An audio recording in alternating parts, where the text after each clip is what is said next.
মুসা আলাইহিস সালাম আল্লাহর সাথে সরাসরি কথা বলতেন। ওয়া কাল্লামাল্লাহু মুসা তাকলিমা। সুবহানাল্লাহ পড়েন, আওয়াজ তুলে সবাই বলেন সুবহানাল্লাহ। এখন বনি ইসরাইল হচ্ছে পৃথিবীর সবচেয়ে গোয়ার জাতি। তারা বলে, মুসা তুমি যে আল্লাহর সাথে কথা বলো আমরা তো দেখি না, তুমি যে কথা বলো আমরা তো শুনি না, তো কি করতে হবে? বনি ইসরাইল বলে, আমাদের মধ্য থেকে 70 জন নিয়ে যাইতে হবে তোর পাহাড়ে। ওরা আয়েশা যদি কয় হয় আমরা শুনছি তাহলে বিশ্বাস করবো। কত বড় ডাকাত দেখছেন বনি ইসরাইল। এদের যে গোয়ার জাতি নাই, এত গোয়ার তুমি করেছো মুসা আলাইহিস সালামের সাথে।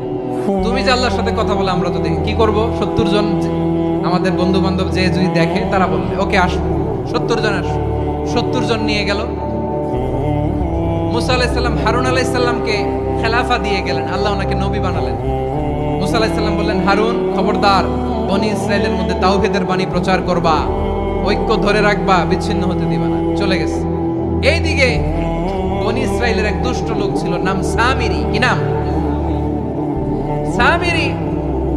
সে সবাইরে বলল তোমাদের স্বর্ণগুলো ফালাও।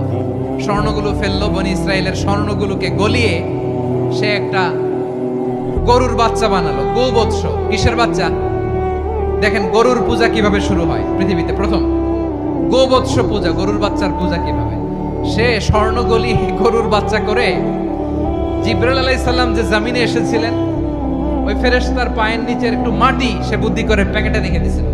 সে গরুর বাচ্চা বানায় স্বর্ণ দিয়ে গলিয়ে ওই মাটি এটার মধ্যে ঢুকাই দিচ্ছে বেলকে দেওয়ার জন্য। স্বর্ণ দিয়ে বানানো গোবৎস গরুর বাচ্চার গায়ে যখন সেই মাটি ছুঁড়ে দেয়া হলো, এখন বাছুরের ভেতর থেকে ভ্যাঁ ভ্যাঁ আওয়াজ আসতেছে। কি আসতেছে? সবাই তো অবাক। সামিরি বলে, আরে তোমরা যে 70 জন দিয়ে মুসা আলাইহিস সালামরে পাঠাইছো ওইদিকে, এত ঘুরতেছে, আল্লাহরে খুঁজে পায় না, আল্লাহ তো এটার ভিতরে ঢুকছে। নাউজুবিল্লাহ বলবেন না? তোমরা যে 70 জন দিয়ে পাঠাইলা, 70 জন নিয়ে মুসা আলাইহিস সালাম খালি ঘুরতেছে, আল্লাহরে পায় না। পাবে কেমনে? আল্লাহ তো নাউজুবিল্লাহ এটার ভিতরে। সেজদা দাও। এই সেজদা দিয়ে আল্লাহর নবী হারুন আলাইহিস সালাম বললেন, খবরদার, এটা সুস্পষ্ট শিরক।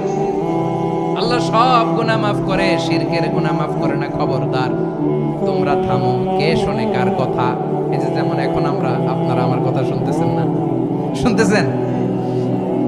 হারুন আলাইহিস সালাম বললেন, খবরদার, এই শিরকি কাজে তোমরা সংযুক্ত হয়ো না। তোমাদেরকে কি মনে নাই আমার ভাই মুসা আলাইহিস সালাম কি বলছে? আল্লাহ শিরক মাফ করে না। খবরদার, শিরক করো না, আল্লাহরে ভয় করো। হারুন আলাইহিস সালাম তাদেরকে বুঝালেন, শিরক করো না, আল্লাহরে ভয় করো। শুধু এতটুকুই তিনি বুঝা